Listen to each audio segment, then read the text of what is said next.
하나님 아버지, 이제 주님의 말씀을 듣습니다. 하나님, 우리의 마음이 정말 좋은 땅 같아서 주님의 말씀이 우리 마음에 심겨져 그 씨가 자라 열매 맺어 하나님을 기쁘시게 하는 삶 살기 원합니다. 주님, 이 시간 우리의 삶 가운데 일하여 주시고 우리로 하여금 진리를 알고 진리의 서게 인도하여 주시옵소서. 주님 감사드리며 예수 그리스도 이름으로 기도드렸습니다. 아멘. 아이들을 키우다 보면 정말 아찔한 순간들이 있습니다. 크게 다쳐본 적이 없는 아이일수록 모험심이 아주 대단해서 그 위험한 일들을 곧잘 합니다. 저희 집 막내, 그러니까 딱 2살 된 미나가 그러합니다. 그러니까 교회에서는 굉장히 얌전하고 새침한 척 있으니 이 녀석의 본 모습을 잘 모르시는 분들이 꽤 많으신데, 지금 오늘 폭로하자면 사실 엄청난 모험심을 가진 아이입니다. 특히 높은 곳을 굉장히 좋아합니다. 처음엔 의자를 오르더니 이제 식탁을 오르고, 그래도 거기까지는 어찌어찌 제가 말리곤 했습니다. 근데 요즘 미나가 제일 좋아하는 곳이 바로 오빠들의 2층 침대입니다. 그러니까 방 안에서 웃음소리가 나서 가보면 어느새 2층 침대 위에서 이렇게 방방 뛰고 있는 겁니다. 근데 그 모습을 볼 때 정말 제 가슴은 정말 철렁 내려앉습니다. 그래서 제가 이 올라가는 사다리를 다 막아놨습니다. 그런데 더 위험해진 것이 이제 나의 침대 프레임을 가지고 올라가는 겁니다. 그렇게 높은 데서 방방 뛰고 있는 미나를 보면서 제가 해줄 수 있는 말은 그냥 딱 하나입니다. 미나야 내려와. 야 미나야 내려와, 위험해. 오늘 우리가 읽은 본문에서도 참 좀 비슷한 상황이 나옵니다. 예수님은 삭개오를 향해 다가가 이렇게 말씀하신 것입니다. 삭개오야 내려오너라. 오늘은 누가복음 19장 예수님이 삭개오를 찾아오신 본문으로 제가 이 Come Down이라는 제목으로 말씀을 전하기 원합니다. 먼저 오늘 본문은 이렇게 시작합니다. 예수께서 여리고로 들어가 지나시더라. 예수님이 여리고에 들어가셨다는 것입니다. 이 누가복음은 9장부터 아주 독특하게 예수님의 사역을 다루고 있습니다. 그러니까 바로 십자가의 사역을 위해서 이 예루살렘으로 향하는 여정을 이 9장에서 19장까지 길게 설명하고 있는 것입니다. 이 예루살렘을 향하는 길에서 예수님은 어느 때보다 많은 비유를 말씀하시고 제자들과 무리들에게 여러 가르침을 전하십니다. 그리고 이제 그 여정에서 마침내 여리고에 도착하신 것입니다. 근데 여리고에 도착하신 것이 굉장히 중요합니다. 왜냐하면 그곳은 예루살렘에서 그리 멀지 않은 도시이기 때문입니다. 한 15마일 정도 떨어져 있습니다. 그러니까 차가 없는 그때에도 아마 작정하고 하루 정도를 걸으면 갈 수 있는 가까운 거리입니다. 그러므로 예수님이 이제 여리고에 도착하셨다는 것은, 이것은 예루살렘으로 향하는 십자가의 여정이 막바지에 이른 것입니다. 이 시점에는 예수님을 따르는 그 무리는 어느 때보다 많았고, 그가 어디를 가시든지 수많은 인파가 몰려들어 환영하였고, 예수님을 구원자로 또 메시아로 기대하는 분위기가 이제 절정에 달하고 있었습니다. 그렇게 예수님이 도달하신 여리고, 근데 그곳은 어떠한 도시입니까? 근데 사실 이 여리고는 제가 길게 설명드리지 않아도 너무나 잘 아실 거라 생각합니다. 왜냐하면 이 여호수아, 그러니까 약속의 땅 가나안에 들어가 처음으로 점령한 도시가 바로 여리고였기 때문입니다. 그런데 왜 여호수아는 여리고를 가장 먼저 점령했을까요? 그 이유는 바로 여리고가 요단강을 건너 가나안으로 들어가는 관문이었기 때문입니다.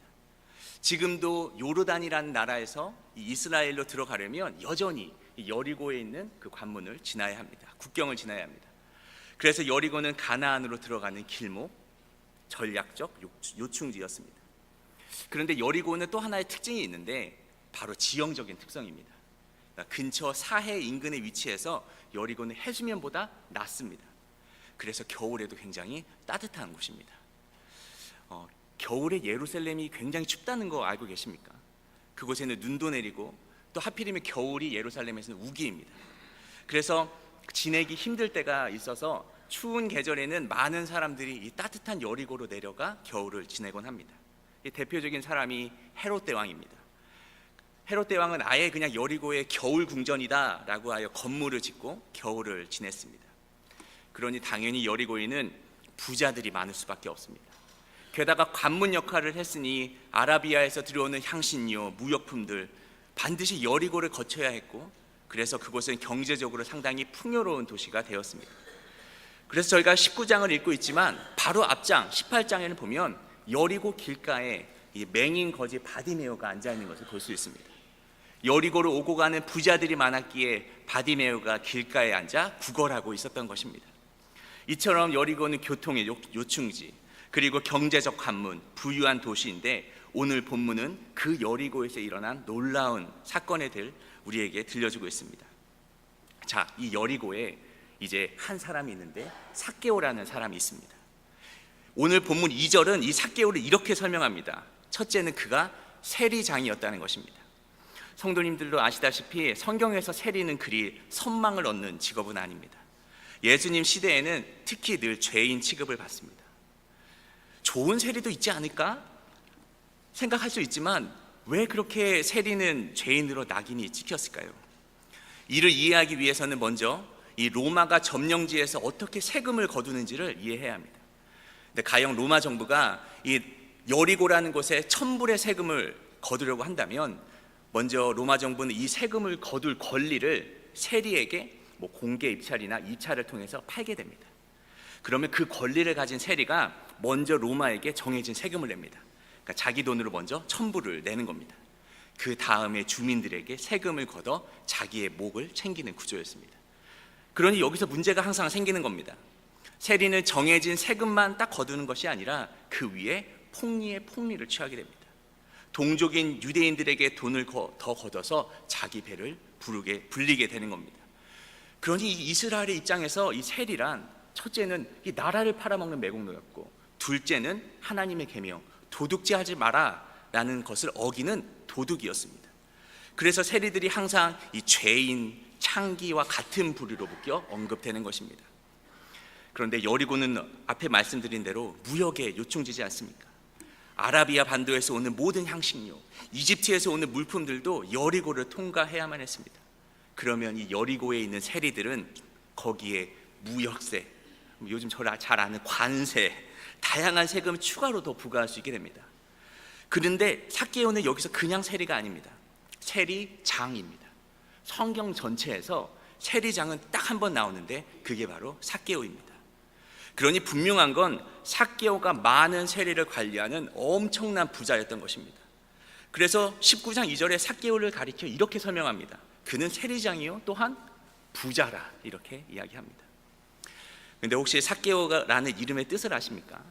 이게 히브리어로 자카라는 말에서 나왔는데 깨끗하다, 의롭다라는 뜻입니다. 아이러니하지 않습니까? 이름은 의로운 자인데 그의 삶은 정반대의 삶을 살고 있는 것입니다.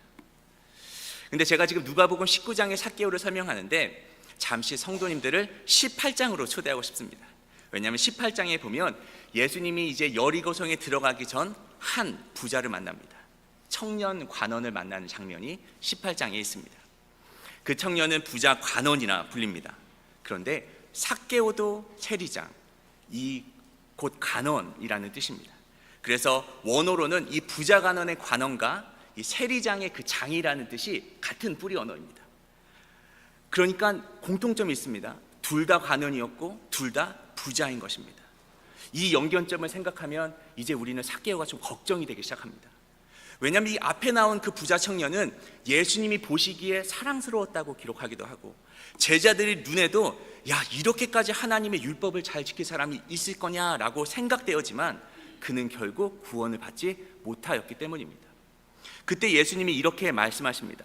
부자가 하나님의 나라에 들어가는 것보다 낙타가 바늘기에 들어가는 것이 더 쉽다.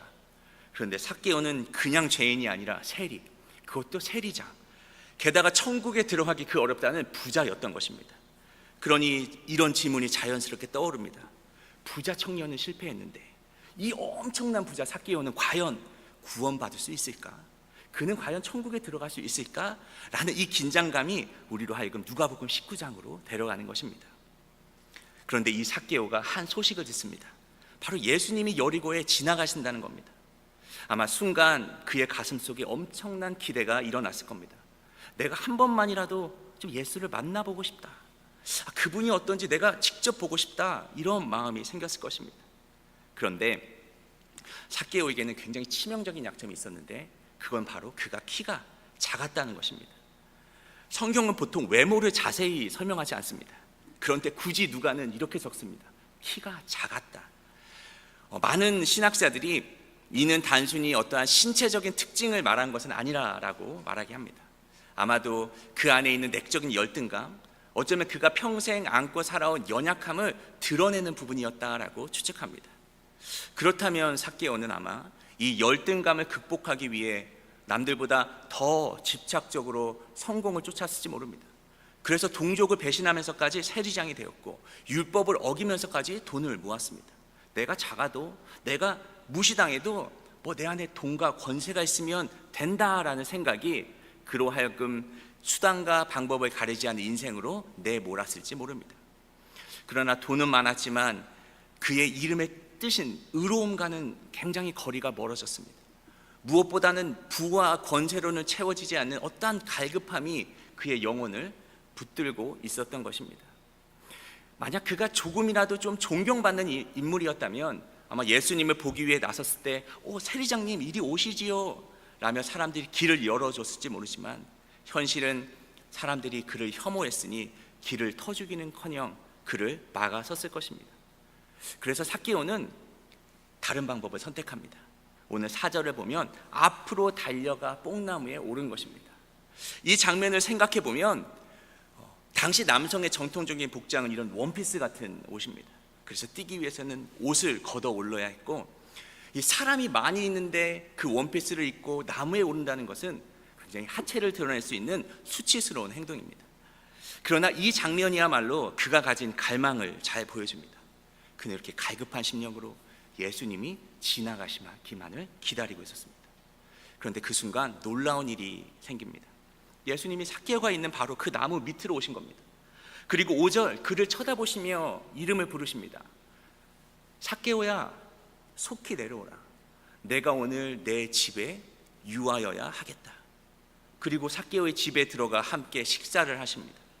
성경에서 예수님이 식탁에 교제를 하실 때는 단순히 밥을 같이 먹었다라는 내용이 아닙니다.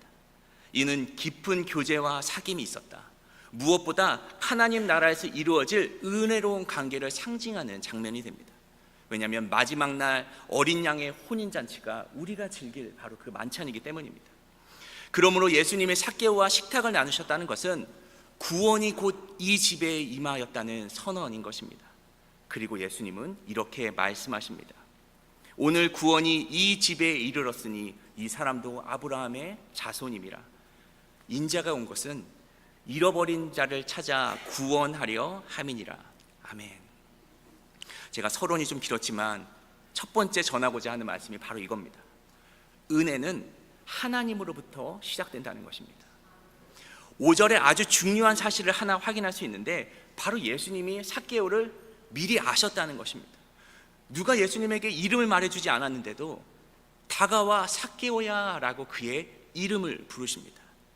삭개오가 예수님을 찾은 줄 알았더니 예수님이 먼저 삭개오를 찾아내신 겁니다. 그의 이름을 아시는 분, 그의 영혼의 갈망을 아시는 분, 예수님이 그에게 다가오신 겁니다.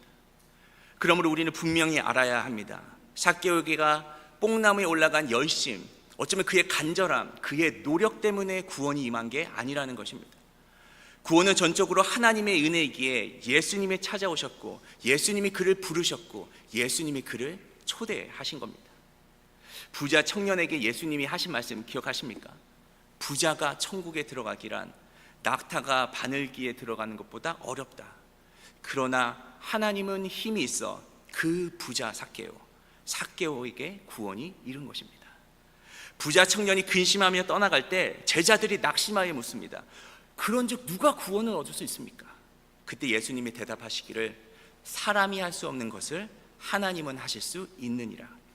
그 말씀대로 하나님의 은혜로 삭개오에게 구원이 임한 것입니다. 근데 그럼에도 참 우리에게는 늘 구원에 대한 오해가 있는 것 같습니다. 구원이 하나님의 은혜임을 참 알면서도 어쩔 수 없이 사람의 행위에 초점을 맞추게 된다는 것입니다.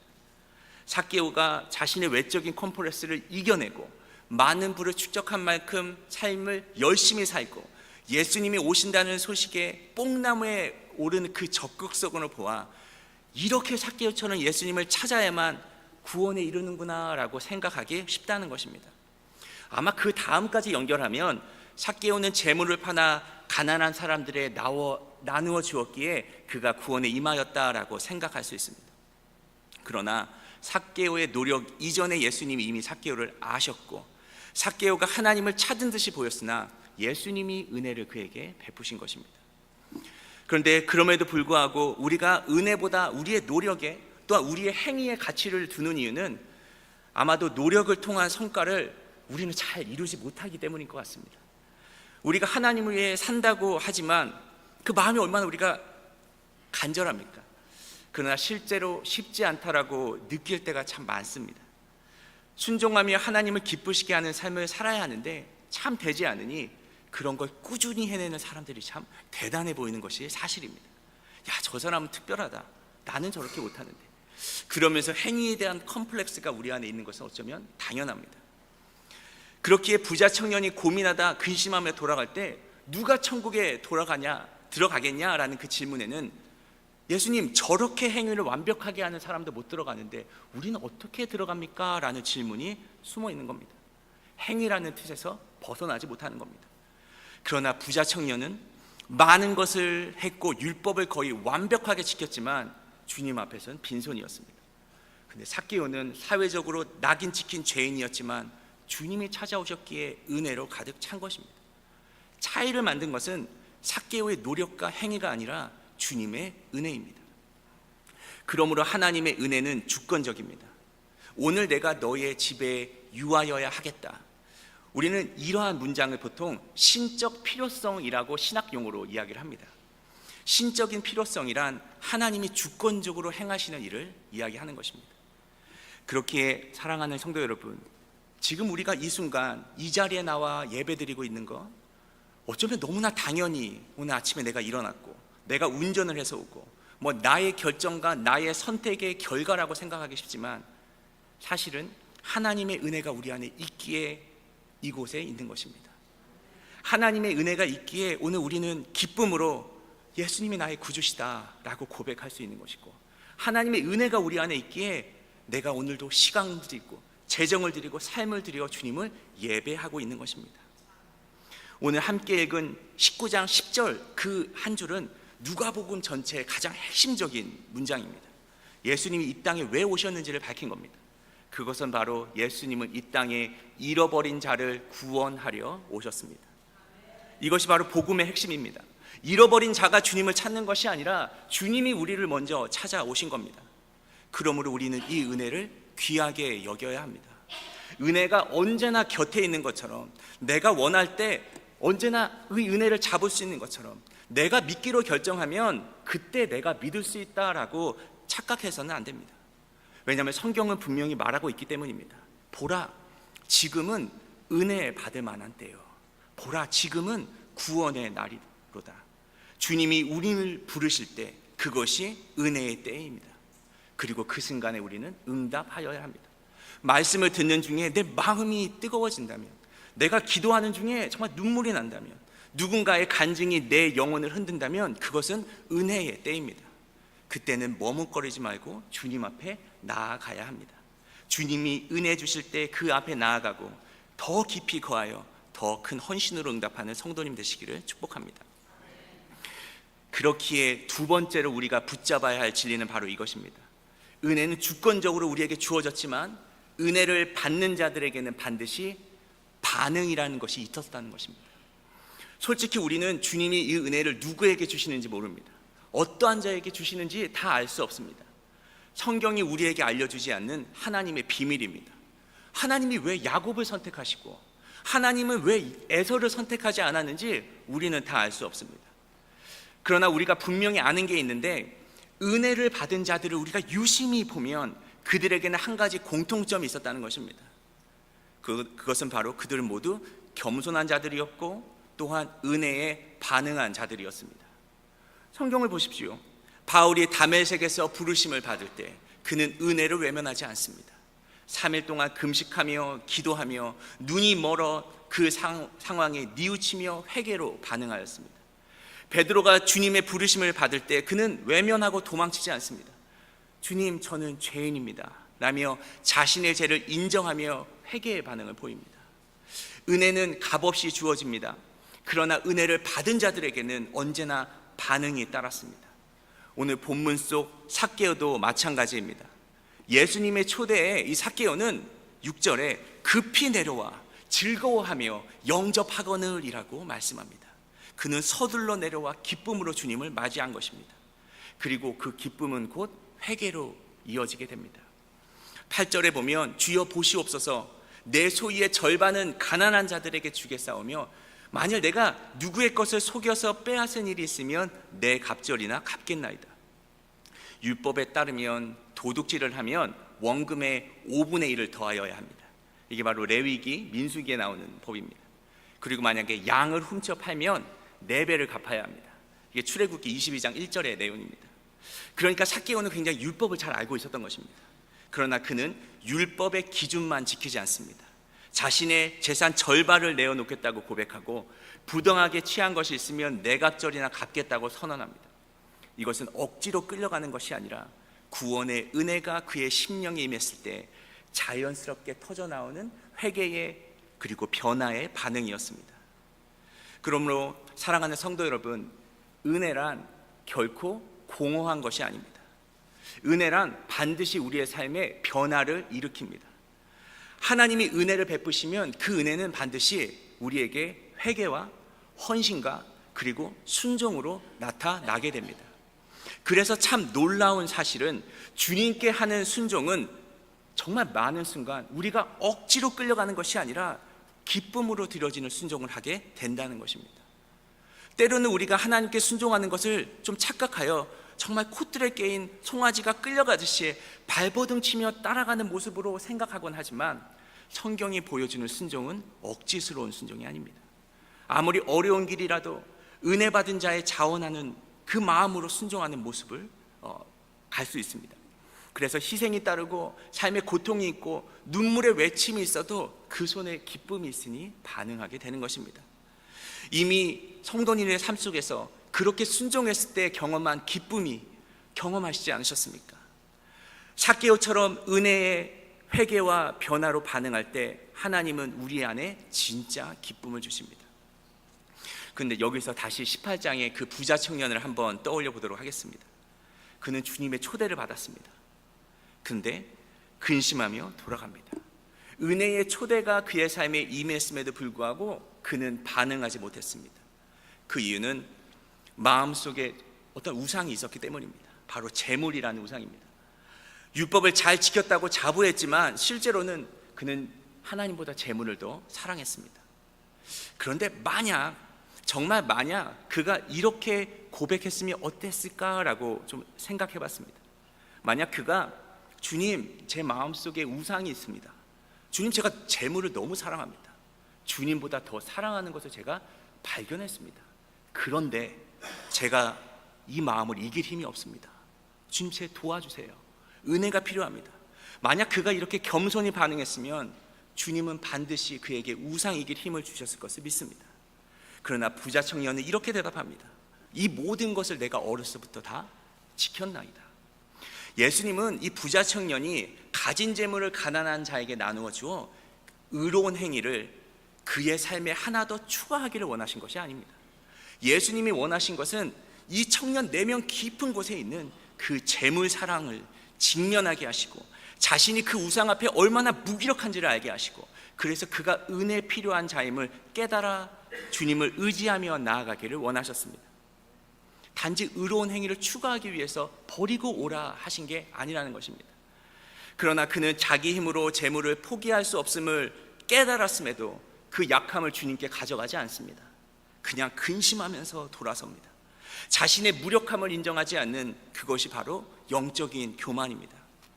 그러므로 성도 여러분, 하나님이 우리에게 원하시는 것은 무엇입니까? 완벽한 순종, 그래서 우리가 의로움이 쌓아지는 것, 하나님이 우리의 삶에 원하시는 게 아닙니다. 가능하지도 않습니다. 대신에 하나님은 우리의 연약함을 깨달아 그 연약함을 가지고 오늘 십자가 앞에 나아오기를 원하십니다. 겸손히 은혜를 구하는 자에게는 은혜가 임합니다. 그러나 교만이 스스로 버티는 자는 결코 은혜를 경험하지 못합니다. 나는 자격이 없으나 저는 오늘 주님의 은혜로 삽니다 라는 그 고백으로 은혜의 초대 앞에 삭개오처럼 기쁨으로 반응하시는 성도님 되시기를 주님의 이름으로 축복합니다. 자, 이제 마지막으로 세 번째 메시지를 전하기 원합니다. 근데 그 전에 제가 질문 하나 드리기 원합니다. 성도 여러분은 하나님의 은혜에 정말 어떻게 반응하고 계십니까? 혹시 교만한 자리에 있지는 않으십니까? 저는 이 삭개오가 등장하는 이 본문에서 정말 가장 충격적인 구절이 있는데 그 구절이 바로 7절이라고 생각합니다. 7절은 이렇게 말씀합니다. 무사람이 보고 수군거려 이르되 저가 죄인의 집에 유하러 들어갔다 하더라. 여기서 주목해야 할 것은 바로 이 무사람이란 단어인데 개역 개정으로는 무사람이지만 원어로는 이렇게 all who saw it, 그러니까 모든 무리라는 내용입니다. 그래서 요즘 번역되는 성경은 모든 무리라고 다 번역하기 시작합니다. 그러니까 모든 무리가 수군거렸다는 겁니다. 그런데 이 수군거린다라는 표현은 누가복음에 2번 더 나옵니다. 제가 한번 읽어보겠습니다. 첫 번째는 누가복음 5장 30절에 예수님이 또 다른 세리인 마태의 집에서 식사할 때입니다.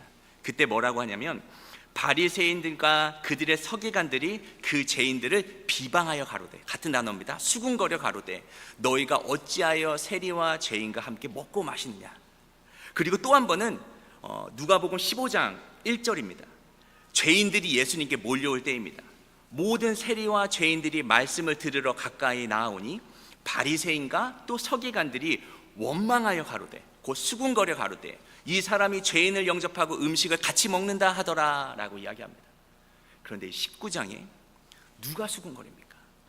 바리새인과 서기관들이 5장 그리고 15장에는 수군거렸는데 정말 놀랍게도 이제는 예수님을 따르던 무리가 수군거리고 있는 것입니다.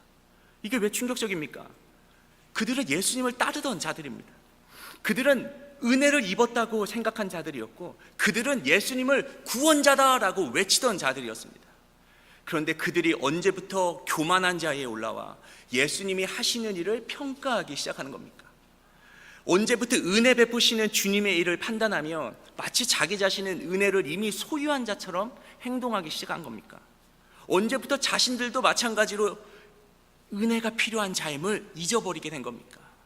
예수님을 따른다고 하던 자들이 바리새인과 서기관들의 자리를 대신하여 남을 정죄하는 자리에 서 버린 것입니다. 성도 여러분, 그렇기에 예수님의 말씀 삭개오야 내려오라 라는 이 말씀은 단순히 육체적인 동작을 의미하는 것이 아닙니다. 이것은 영적인 초청입니다. 곧 교만에서 내려오라는 회개의 부르심인 것입니다. 왜냐하면 교만한 자는 결코 예수님을 만날 수 없습니다. 부자 청년도 예수님의 초청을 받습니다. 내게 있는 것을 팔고 가난한 자에게 나눠주고 나를 따르라. 그러나 그는 기쁘게 영접하지 못합니다. 근심하며 돌아갑니다. 결국 자신이 세운 삶, 자신이 붙잡고 있는 그 높은 자리에서 그는 내려오지 못하는 것입니다. 그런데 삭개오는 달랐습니다. 그는 뽕나무에서 내려왔습니다. 자신의 체면, 자신의 부족함을 감추던 가면을 벗어 던지고 내려왔습니다. 그리고 기쁨으로 영접합니다. 그 순간 예수님은 선언하십니다. 오늘 구원이 이 집에 이르렀다. 이것이 오늘 우리에게 주시는 말씀입니다. 신앙을 우리는 오래 할수록 다 안다 라는 마음에 빠지기 너무 쉽습니다. 나는 이미 구원 받았고 나는 정말 은혜가 뭔지 알고, 하지만 그것이 오히려 영적인 교만이 되어 오늘 지금 이 순간 내가 은혜 필요한 자임을 잊게 만든다라는 것입니다. 주님의 은혜가 아니라 내가 다른 것으로도 충분히 살 수 있겠다라고 생각하는 그 순간이 바로 교만이 찾아오는 때입니다. 내 삶은 정말 내 힘과 내 노력과 내 성취로 가능해. 이것이 교만의 본질입니다. 그래서 입술로는 예수님을 주님이라 부르지만 어느새 우리는 높은 자리에 올라 마치 은혜 없이도 이제는 살 수 있는 듯한 착각에 빠지곤 합니다. 오늘 우리가 정말 예배를 드리는데 정말 주님께 내 삶을 온전히 제사로 드리고 주님이 높여드리는 예배입니까? 목사이지만 참 어려울 때 많습니다. 오히려 좀 이 설교가 내 마음을 좀 감동시켜 주기를, 좀 이 찬양이 내 마음을 위로해 주기를 바라는 마음이 솟아나게 됩니다. 그래서 어느 순간 내가 감동받는 자리로 변할 때가 많습니다. 그렇게 되면 예수님의 사랑은 판단되어지고 그의 은혜의 역사는 재단되어집니다. 마치 부자 청년처럼 나의 행위, 나의 성취, 나의 어떠함이 결국 나의 구원을 결정한다라고 착각하게 되는 것입니다. 씨 뿌리는 비유가 있습니다. 많은 사람들이 정말 복음을 듣고 기쁨으로 씨앗을 받아들입니다. 그러니 땅에 복음이 뿌리를 내리고 잎이 피고 자라납니다. 그런데 돌밭 같은 마음이 있고 가시밭 같은 마음이 있는데, 그곳에 심겼던 복음은 결국 어려움이 오고 유혹이 올 때 다 말라버렸습니다. 저는 은혜를 믿습니다. 그래서 은혜로 구원받은 자는 무슨 일이 있어도 반드시 구원받음을 믿습니다. 그런데 죽기 전 마지막 순간까지 누가 정말로 은혜 받은 자였는지는 우리가 아는 것이 아니라 하나님만 아십니다. 대신 우리가 아는 것은 우리의 마음은 너무나 연약해서 언제든지 가시밭처럼 변할 수 있다라는 것입니다. 아이들이 한 번씩 이런 질문을 많이 합니다. 저 천국에 갈 수 있어요? 근데 아마 그 순간을 자신이 생각해도 좀 못 믿어온 순간이라 생각합니다. 그래서 이렇게 묻습니다. 저 천국 갈 수 있어요? 그러면 저는 이렇게 묻습니다. 너 예수님 믿니? 예수님이 너의 주님이야? 그러면 좀 당연한 듯이 대답합니다. 네. 그러면 저는 자신 있게 말해줍니다. 그래, 그럼 너 천국 갈 수 있지. 단순한 대화이지만 여기에는 아주 중요한 진리가 담겨져 있습니다. 마지막까지 정말 누가 은혜를 받았는지는 하나님만 아시지만 우리가 구원의 확신을 가질 수 있는 길이 열려 있다는 것입니다. 그것은 바로 예수님을 주로 고백하는 순간입니다. 주님이 은혜만이 나를 변화시키고 주님의 은혜가 나를 붙들고 나를 끝까지 인도하신다, 이 고백이 있는 한 우리는 확신할 수 있습니다. 나는 구원받았다. 그러나 만약 지금 내 마음이 교만해서 하나님의 은혜가 그리 달갑지 않고 예배가 그렇게 즐겁지도 않고 순종이 내가 정말 무겁게 느껴지고 교회 오는 그 발걸음이 무거웠다면 그것은 굉장히 위험한 순간입니다. 왜냐하면 그때 바로 그 자리에서 내려와야 하는 순간이기 때문입니다. 저는 설교 시작할 때 미나 이야기를 해드렸습니다. 미나가 2층 침대 높은 곳에 올라와서 뛸 때 제가 해줄 말은 정말 하나밖에 없었습니다. 야, 미나야, 내려와. 위험해. 내려와. 오늘 하나님께서 우리에게 하시는 말씀도 바로 이거라 생각합니다. 내려와. 교만해서 내려와라. 내 힘으로 살 수 있다 생각하는 그 자리에서 내려와라. 너가 은혜를 잊은 그 자리에서 내려와라. 왜냐하면 그것은 위험하다. 그러나 삭개오처럼 주님의 음성에 기쁨으로 반응하여 내려오는 자들에게 주님은 말씀하십니다. 오늘 구원이 내 집에 임하였다. 사랑하는 성도 여러분, 오늘도 우리가 교만한 자리에서 내려와 겸손히 주님 앞에 반응하기를 축복합니다. 그래야 오늘 예배 가운데, 우리의 가정 가운데, 그리고 우리의 교회 가운데 주님의 구원이 충만히 임하기를 주님의 이름으로 축복합니다. 우리가 잠시 이 말씀 앞에 머무는 시간 갖기를 원합니다. 내가 과연 지금 어디에 있는지, 내가 참 오래 신앙생활을 하였는데 내가 지금 얼만큼 주님의 은혜를 의지하고 있는지 말씀에 비추어 잠시 묵상하는 시간 갖기를 원합니다.